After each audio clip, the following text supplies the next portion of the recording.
Dá uma salva de palmas bem forte para Jesus. Você crê que Deus tem um milagre para a sua vida? Aleluia. Como é bom, né? Estar reunidos em família novamente, ainda que não na totalidade da igreja, uma pequena partícula da igreja.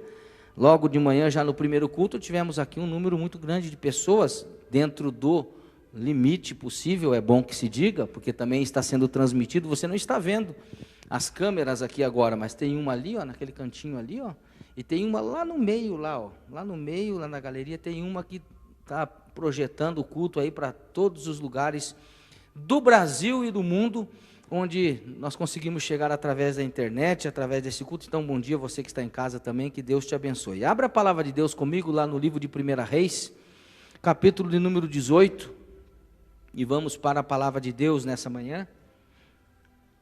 Livro de 1 Reis, capítulo de número 18, vamos meditar na palavra. Estava com saudade do barulho da Bíblia, gente. Você está ouvindo o barulho de Bíblia aí, de folhas?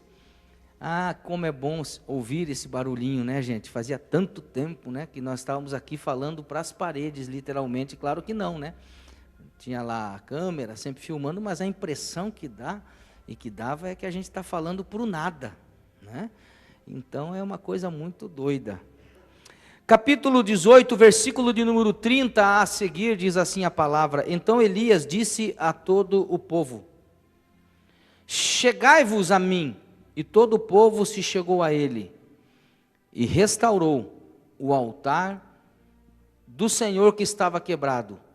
E Elias tomou 12 pedras, conforme ao número das tribos dos filhos de Jacó, ao qual veio a palavra do Senhor, dizendo: Israel será o teu nome. E com aquelas pedras edificou o altar em nome do Senhor. Depois fez um rego em redor do altar, segundo a largura de 2 medidas de semente. Vamos lá para o versículo 37. Responde-me, Senhor, responde-me, para que este povo conheça que Tu és o Senhor Deus, e que Tu fizeste voltar o seu coração. Então caiu fogo do céu, e consumiu o holocausto, e a lenha, e as pedras, e o pó, e ainda lambeu a água que estava no rego. Diga graças a Deus. Sente na presença de Deus. A palavra que eu quero trazer para o teu coração nessa manhã, da parte do nosso Deus, ela tem um tema, e o tema é posicionamento, está lá escrito, né? É o tema que nós vamos trabalhar nessa manhã, posicionamento. Queridos, para que nós possamos experimentar o melhor, porque quem que não quer aqui, quem de nós aqui não quer o melhor de Deus para a sua vida? Quem quer o melhor de Deus? Todo mundo quer o melhor. A própria palavra vai dizer lá no livro de Isaías, profeta, capítulo 1, verso 19, vai nos dizer que se quiserdes e me ouvirdes, e não ouvir com esse ouvido aqui, mas é ouvir aqui com o coração, é ouvir com o espírito, é ouvir com a alma. Se quiserdes e me ouvirdes, comereis o melhor dessa terra. Então todos nós precisamos entender que para experimentar esse melhor de Deus em nossas vidas, esta palavra posicionamento é sem dúvida uma das principais chaves que nós precisamos girar dentro de nós para receber o melhor de Deus.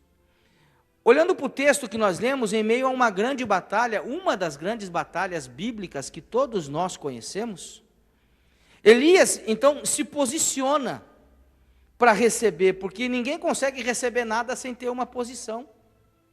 Eu preciso enfatizar nessa manhã que se alguém aqui está esperando receber alguma coisa da parte de Deus, você precisa tomar posição. Elias se posiciona para receber, para experimentar o sobrenatural de Deus na sua vida, em seu ministério, porque era uma guerra, era uma batalha, era uma luta, era um credenciamento. Era a palavra de Elias contra a palavra de 450 profetas de Baal. Era o ministério de Elias contra uma religião falida. Era a palavra de um homem de Deus, de um profeta de Deus, era o credenciamento do ministério daquele homem. Ou então era o credenciamento do profeta de Baal, dos homens de Baal, daquele Deus. Ou Deus se revelava, ou Deus se manifestava, ou então aquela religião ia perdurar por muito tempo, ia continuar por muito tempo. E a Bíblia diz que Elias, a primeira coisa que ele faz, e nós lemos o texto, a Bíblia diz, Elias disse ao povo: chegai-vos a mim. A Bíblia diz que Elias chama o povo: chegai-vos a mim. Queridos,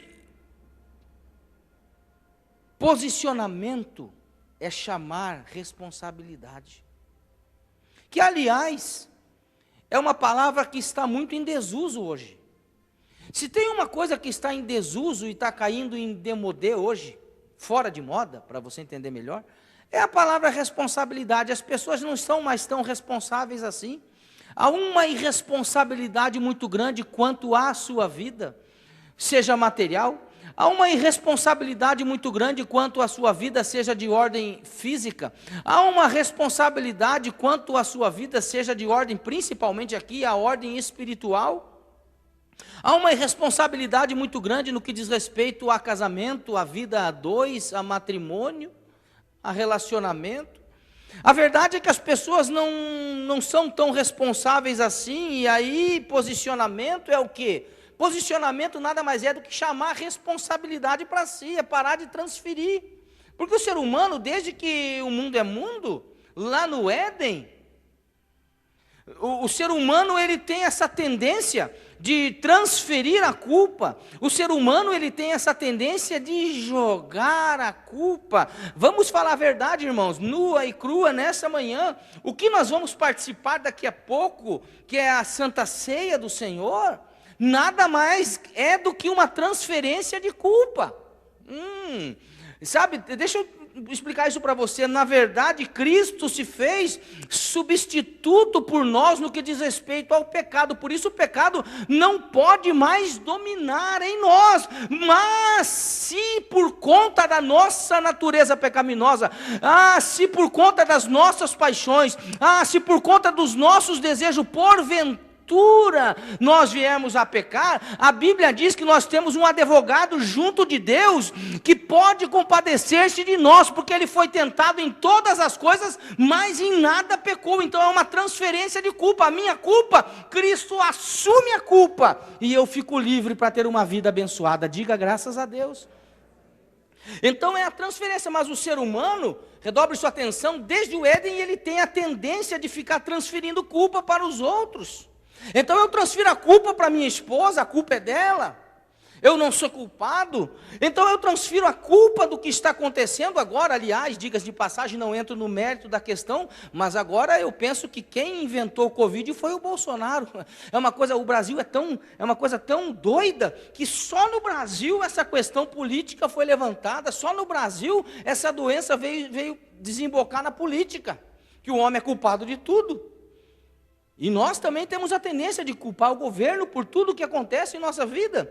Nós temos a tendência de culpar as pessoas por tudo que tem acontecido em nossas vidas, em nosso país. Então eu preciso dizer que nós precisamos, mais do que qualquer coisa, Deus nos chama a sermos responsáveis. Deus está nos chamando a assumir uma responsabilidade.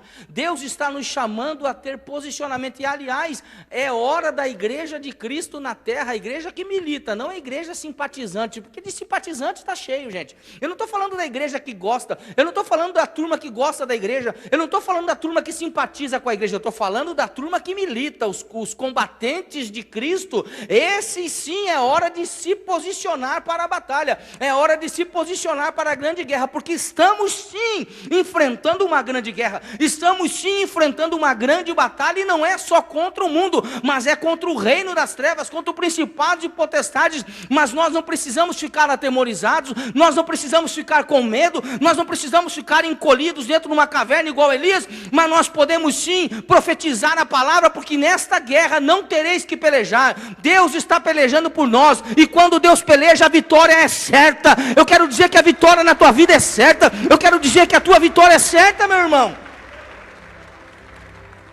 Então para de culpar os outros, para de culpar alguém pelas frustrações da vida. Assumir a culpa dos erros é parar de se vitimizar. Hoje nós somos uma sociedade de pessoas vitimizadas.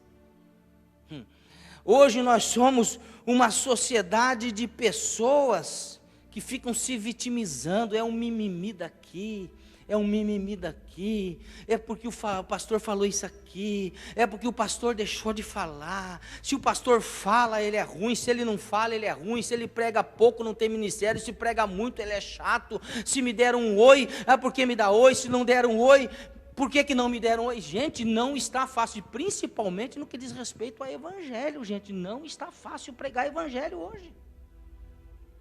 As pessoas acham que é fácil pegar um microfone e vir aqui diante de uma igreja, de uma plateia, diante de uma internet hoje que alcança milhares e milhares de pessoas, e falar sobre a palavra de Deus, porque às vezes pegam alguns comentários e aí acabam com a vida da pessoa como que do nada. Às vezes uma palavra que o camarada fala, né? Por exemplo, o pastor Rogério tem o costume de falar: vocês são uns piolentos. Olha, é capaz dos piolhos vir processar o pastor Rogério, ou de quem tem piolho processar o pastor Rogério. Então hoje em dia a gente tem que tomar cuidado até com o que fala. E aí é aquela geração do mimimi, né? Aquela geração que a gente costuma dizer hoje é a geração Nutella, né? Esse é o grande problema hoje. Tem pessoas que dizem assim hoje: é porque a situação, eu estou esperando uma resposta do céu. Tem gente que fica esperando Deus falar, esperando Deus agir, esperando Deus se manifestar. Tem gente na igreja que está esperando há 10 anos Deus se posicionar por ela. É tão espiritual o irmão, a irmã, nem ora. Eu ia falar a palavra, mas daí já vai ficar. Nem ora esse abençoado desse irmão, nem lê a Bíblia esse abençoado desse irmão. E ele fica dizendo: eu estou esperando Deus me dar uma resposta, eu estou esperando Deus se posicionar. Mas entenda, meu irmão, ao passo que nós ficamos esperando uma resposta do céu, o céu também está esperando uma resposta nossa. E aí? Ou seja, o céu também está esperando uma atitude nossa. O céu está esperando eu me posicionar, porque quando eu me posiciono aqui na terra, Deus entende lá do céu, Ele está preparado, manda a bênção. Sabe por que muita coisa não chegou na tua vida? Fala: por quê, pastor? Porque você não se posicionou ainda, mas Deus te trouxe aqui nesta manhã. Você precisa se posicionar. Você precisa tomar uma atitude na sua vida. Quando você se posiciona, Deus entende que você está preparado. Veja, olha o texto bíblico. É que nós não temos tempo para falar do texto bíblico, porque o tempo vai embora.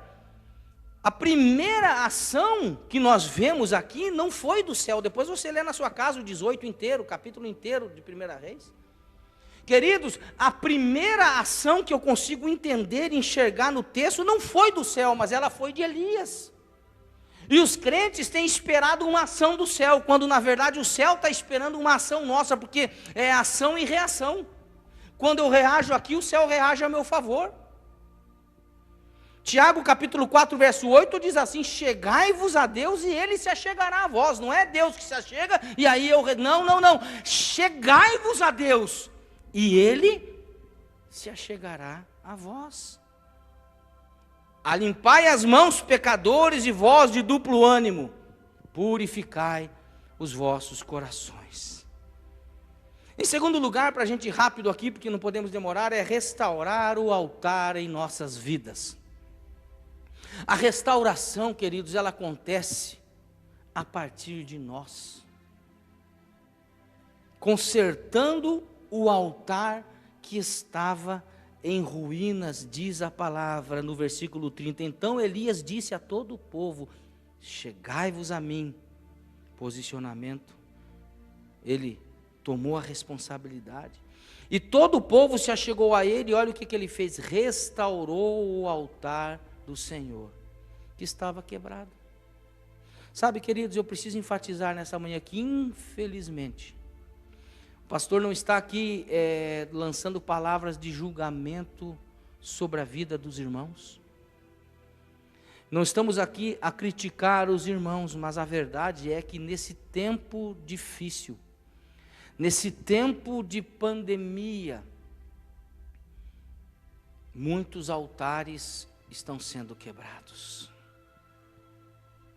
Muitos altares na vida das pessoas estão sendo quebrados, e o fato de não estarem ligados a uma igreja mais, está fazendo com que essas pessoas tenham o altar no seu coração, o altar na sua vida quebrado. É igual a história do pastor que foi visitar, cabe muito bem aqui, inclusive para os dias de hoje, uma ilustração. O pastor foi visitar um líder da igreja, que se afastou da igreja. Não deu satisfação, simplesmente se afastou do ministério, se afastou da igreja, abandonou o seu grupo. Então o pastor bate na porta, o irmão abre a porta surpreso, num dia frio daqueles de Curitiba, de 0 grau.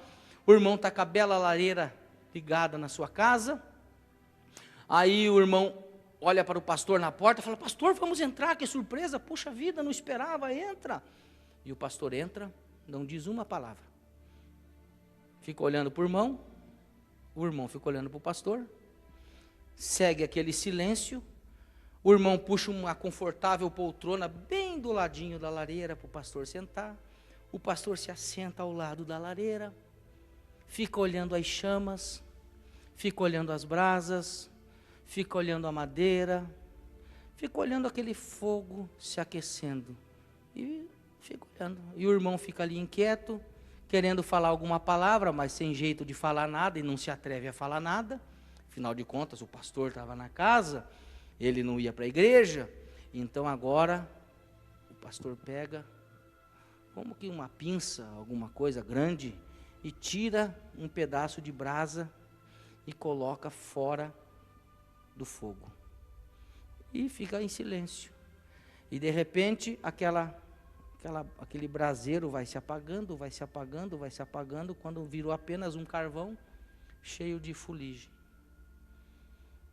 O pastor pega então aquele pedaço de carvão, fica olhando, o irmão vê que ele está olhando, coloca de novo no fogo. Em poucos segundos começa a brilhar novamente aquela brasa, começa a pegar fogo novamente aquele pedaço de carvão, e o pastor se levanta e fala: Deus te abençoe, meu irmão, eu vou para minha casa.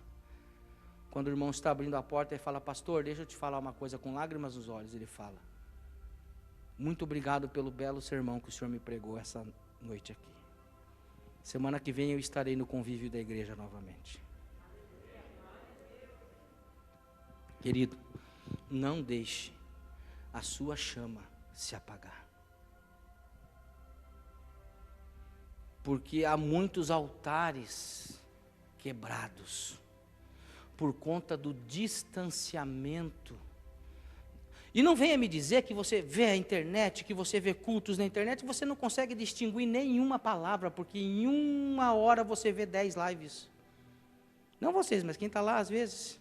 Em 1 hora você consegue ver 10 lives diferentes, de 10 diferentes tipos de pastor. Você quer pentecostal, como eu gosto de pregar? Tem gente que não gosta de me ver pregar, porque eu sou mais da linha pentecostal, eu tento me segurar, tento ser mais comportado, irmão, até gravata eu coloquei hoje, olha que bonito que eu estou. Mas às vezes não tem jeito, irmão. Tem gente que não gosta, isso aí grita demais, então vai fazer o quê? Tem gente que gosta que grita de menos, e tem para tudo até gosto. Então você consegue transitar aquele que fala menos, aquele que fala mais, aquele que grita, aquele que não grita, aquele que chora, aquele que não chora. E aí você fica naquela. O que você aprendeu? Nada. A minha oração aqui nessa manhã, você saia daqui pelo menos com uma palavra de direção para a tua vida. Colocar tudo em ordem, irmão, é atitude nossa. Ei, deixa eu falar uma coisa para você, irmão. Colocar a tua vida em ordem não é Deus que tem que colocar. Deus vai colocar a minha vida em ordem. Para com isso, irmão. Quem tem que colocar a sua vida em ordem é você mesmo. Ó.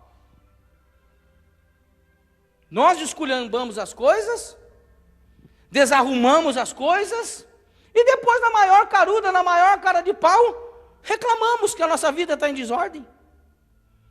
E ainda jogamos a Deus a responsabilidade de colocar em ordem a bagunça que nós fizemos. É igual filho. Eu tenho 3 filhos, gente, mas eu vou te falar uma coisa, hein? Depois que você tem filho, mano, você não consegue mais ter um carro limpo. Quem tem filho aí, levanta a mão. O brasileiro é apaixonado por carro, até ter filho. Porque você vai ter que escolher ou o filho ou o carro, irmão. Eu vou te falar uma coisa, hein? No meu carro tem pirulito derretido, tem chocolate esmagado, tem pó de bolacha para tudo quanto é gosto. Meu Deus, eu nem sei que cheiro tem o meu carro mais. E não é que eu sou relaxado não, irmão, mas é que eu tenho 3 filhos, meu Deus, eles fazem uma bagunça. É igual uma criança que bagunça tudo e depois fala assim, pai, arruma para mim. Arruma para mim. É igual eu falo, vou dar uma sapatada na moçada, a moçada quer arrumar o país, mas não consegue arrumar nem o quarto deles direito, e ficam aí querendo protestar para arrumar. Vou falar, hein? Fica quieto. A palavra hebraica para restaurar é hadash, que significa não somente restaurar, mas também renovar, mas também reparar. Então, queridos, nós precisamos confrontar o que precisa ser confrontado, abater o que precisa ser abatido, alinhar o coração, alinhar as emoções, as linhas dos nossos pensamentos têm que ser alinhados com as linhas de Deus, limpar os nossos relacionamentos. Veja, Elias aceitou o desafio de consertar o altar. Elias pega, depois dos caras terem clamado quase que o dia todo, eles se cortaram, eles pegaram canivete, se cortaram, sangue derramado, fizeram um sacrifício, automutilação, e Baal não respondia, e Elias ficava de longe. Você conhece a história, deixa eu relembrar a sua mente. Grita mais alto, quem sabe ele não está dormindo. Grita mais alto, quem sabe ele não foi viajar. E Elias ficava tirando onda. Agora Elias chega e fala, agora chega, vocês já clamaram demais, agora é minha vez. E antes de fazer qualquer coisa, antes de orar, antes de clamar, antes de invocar o nome do Senhor, o que Elias faz? Ele repara o altar, ele renova o altar, ele aceita o desafio de consertar o altar diante daqueles camaradas incrédulos, diante dos sacerdotes de Baal e diante daquela turma de Israel incrédula, a incredulidade imperava ali. Ele conserta o altar.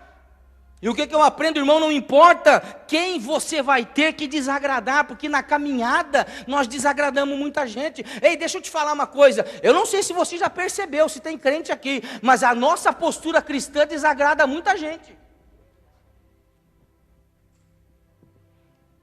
Você incomoda muita gente, ou não? Quando você chega, o baile para. Eu não vou nem comentar isso aqui, deixa para lá, vamos passar. Não importa quem vai ter que desagradar.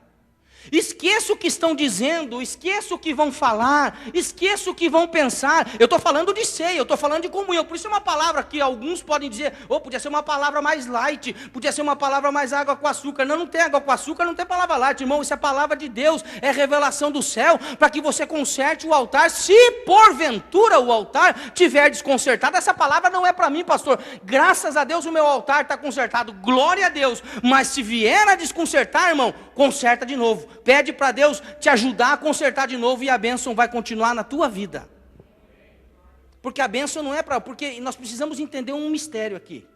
Eu queria ter tempo para falar sobre provisão e sobre prosperidade. As pessoas, elas, na sua cabeça, elas acham que provisão e prosperidade é a mesma coisa, e não tem nada a ver.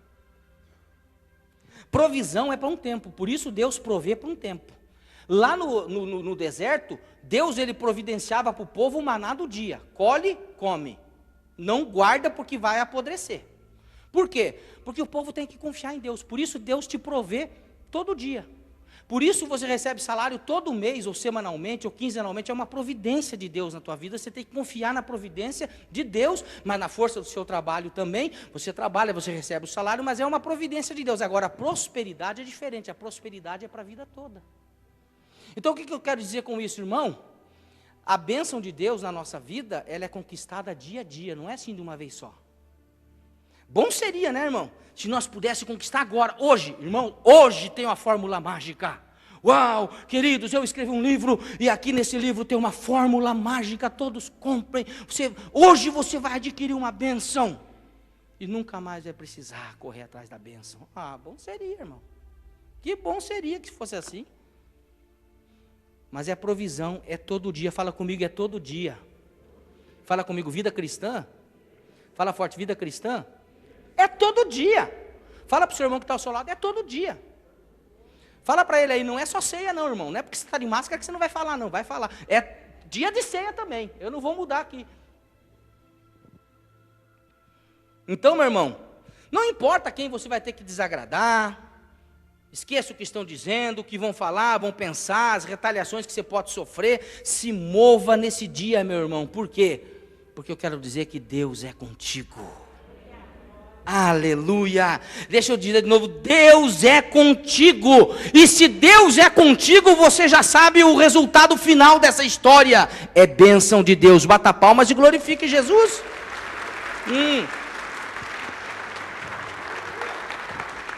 Glória a Deus. Em terceiro lugar, no altar da adoração, deixa eu ir rápido aqui, né, porque o tempo vai embora. No altar da adoração foi colocado pedras brutas, não pedras talhadas. Não aquelas pedras talhadas, sabe aquelas pedras que o pessoal até coloca em estante, bonitinha, assim, umas pedras tudo alinhadinha, toda... Não. Eram pedras brutas. Isso nos revela a entrelinha da Bíblia, porque a Bíblia você pode ler ela de várias maneiras. Você pode ler ela como qualquer criança lê. A historinha de Davi, matou o gigante, Jesus nasceu em Belém, no meu coraçãozinho também. Isso é história, qualquer um lê a Bíblia assim. Tem 4 níveis, que eu não vou lembrar agora, que você pode ler a Bíblia, e um deles é a revelação, que só o Espírito traz. Que são os mistérios que estão nas entrelinhas, que estão escondidos, embutidos dentro do texto. E as entrelinhas da Bíblia vai nos revelar que Deus molda o que é bruto. Por isso as pedras não eram talhadas, porque o serviço de Deus é moldar aquilo que é bruto.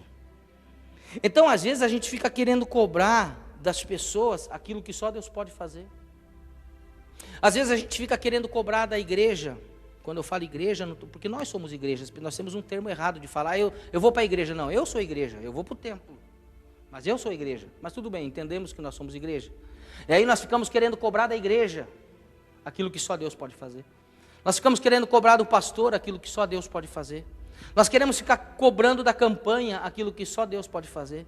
Queremos ficar cobrando dos irmãos aquilo que só Deus pode fazer. No altar foi colocado lenha.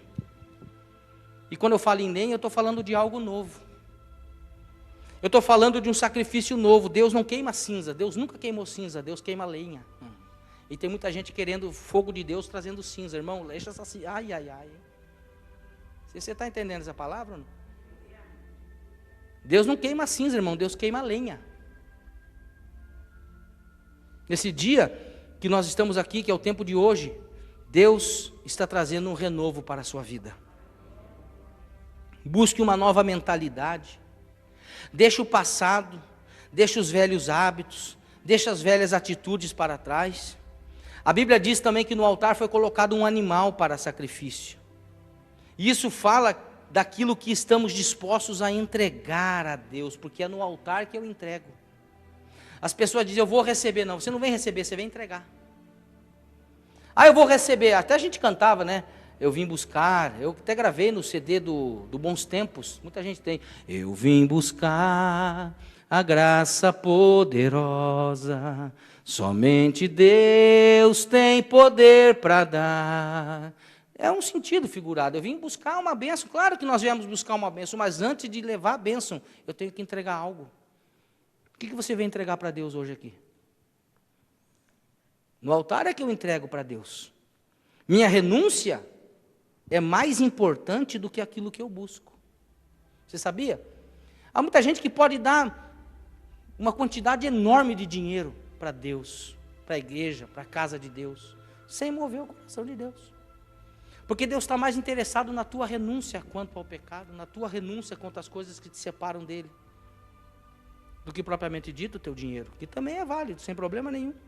Porque às vezes também Deus pede o dinheiro para a gente, porque o dinheiro é uma coisa terrível. A Bíblia diz que onde está o seu tesouro, ali também estará o seu coração. E nós não devemos amar o dinheiro. Mas tem muita gente que ama não a Deus, mas ama o dinheiro, porque Deus pode dar o dinheiro. Isso é um grande problema. Então minha renúncia é mais importante do que aquilo que eu busco. Em volta do altar foi colocado água. Eu não sei se você sabe, está faltando água na tua casa lá, irmão, sim ou não? Não, porque às vezes a caixa é grande, só tem 2 morando, agora vai morar lá em casa como tem 5. Banho todo dia. Tudo bem, eu faz uma semana que não tomo banho, acabou a água. Estou brincando, irmão. Mas é uma coisa doida. A gente fica sem água, é terrível, não é, irmão? Você não tem água para lavar a louça, irmão, já você vai entrar em crise porque não vai poder lavar a louça, sim ou não? Ah, vai. Não dá para lavar a louça, não dá para tomar água, não dá para tomar banho. É terrível. E deixa eu te lembrar que aqui nesse texto, irmão, é que as pessoas não lembram, mas nesse texto aqui vai dizer que estava uma seca na terra pela própria palavra de Elias. Não vai chover. E não choveu. E aí o que o camarada doidão faz? Porque profeta é doido, irmão. Tem gente que não acredita em profeta, mas a Bíblia diz: crede no Senhor vosso Deus e estareis seguros. Crede nos seus profetas e prosperareis. Sabe por que tem muita gente que não prospera? Porque fica questionando o profeta.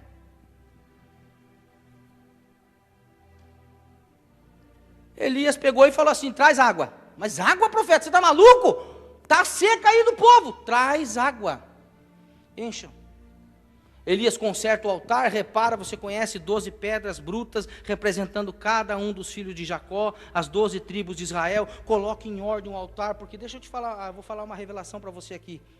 Irmão, Deus não vai, entenda, você que está esperando uma manifestação do céu na tua vida, você precisa botar em ordem, porque Deus não se manifesta em altar quebrado. Deus não se manifesta, Deus não manda fogo no altar que não está consertado. Está na Bíblia, não fui eu que inventei, não fica bravo comigo. É porque tem gente que não acredita, mas está na Bíblia. É só ler a Bíblia. Então, Elias mandou colocar água, era um período de seca, não chovia, a coisa era terrível no meio do povo. Então a maior entrega do Elias não foi um animal como nós podemos pensar. Mandou um animalzão para o altar, vamos fazer um churrasco gospel no Carmelo, já pensou, irmã? Participar de um jantar do churrasco do Elias no Monte Carmelo? Eu quero logo o mignon, se quer picanha não tem problema, pode levar. Não foi o animal que foi colocado sobre o altar, a maior entrega do Elias foi a água, porque água era o que está faltando. Sabe, relacionamento começa, aliás, posicionamento começa com renúncia. Quando eu me posiciono, eu estou renunciando. O que você está disposto a enfrentar e a fazer para que Deus se manifeste de novo? Para que Deus faça mais uma vez? Entenda, o que não te custa nada, não vale nada. O que não te custa nada, meu irmão, não vale nada. E não venha me dizer, eu fiz um sacrifício, se não foi sacrifício. Não venha dizer que você fez um sacrifício se não doeu. Não venha dizer que foi sacrifício se não custou nada.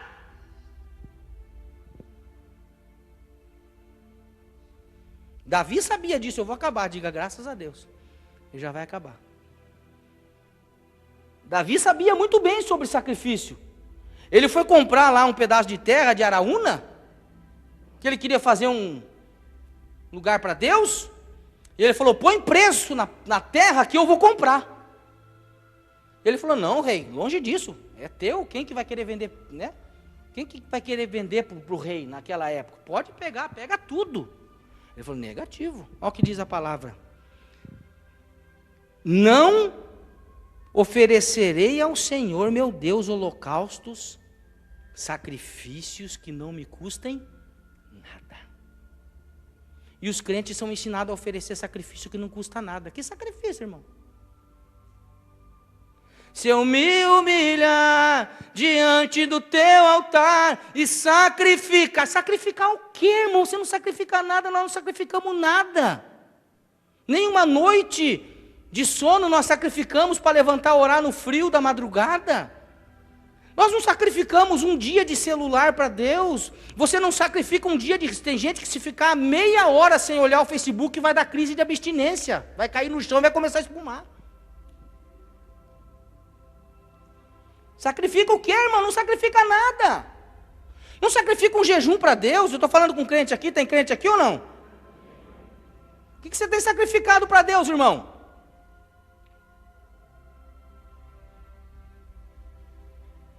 Então, deixa eu encerrar aqui, porque, né?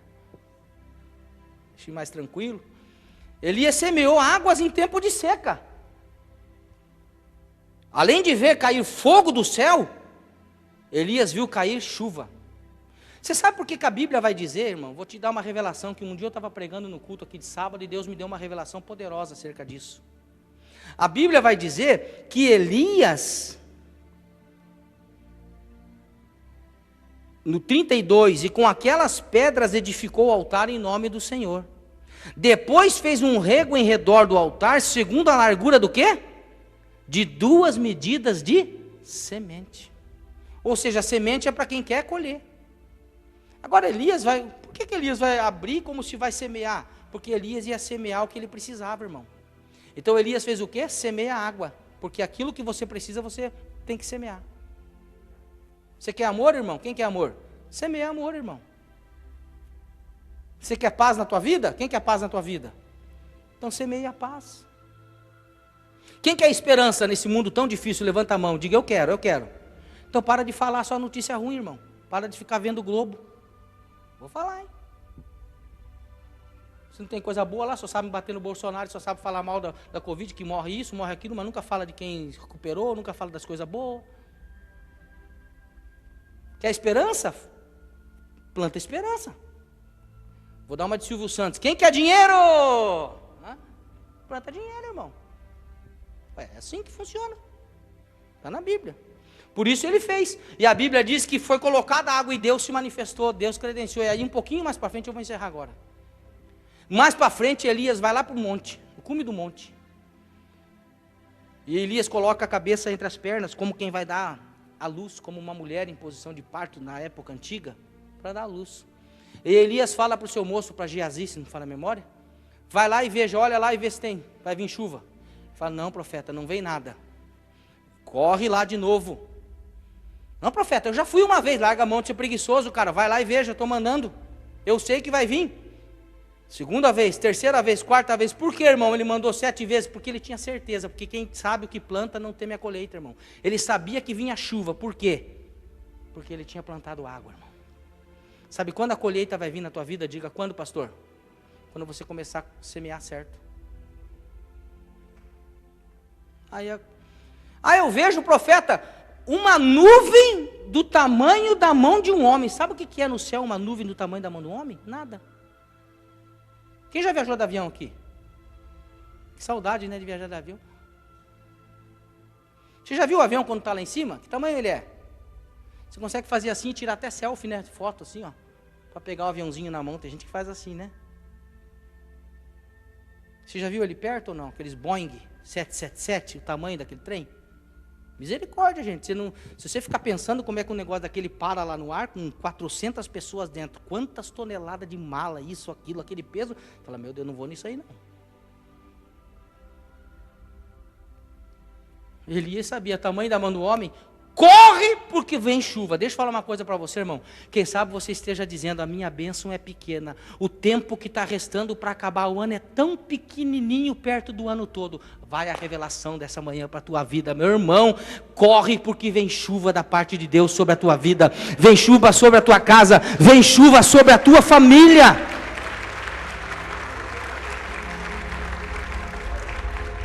Então, apenas algumas perguntas para que você possa levar para sua casa. Em qual situação que você precisa se posicionar hoje? Ponto 1. 2. Em que você precisa restaurar a sua vida hoje? 3. O que você tem plantado na sua vida? 4. Há quanto tempo você não faz um sacrifício para Deus? 5. O que você tem entregado para Deus? Diga glória a Deus. Agora sim, bata palmas bem forte para Jesus.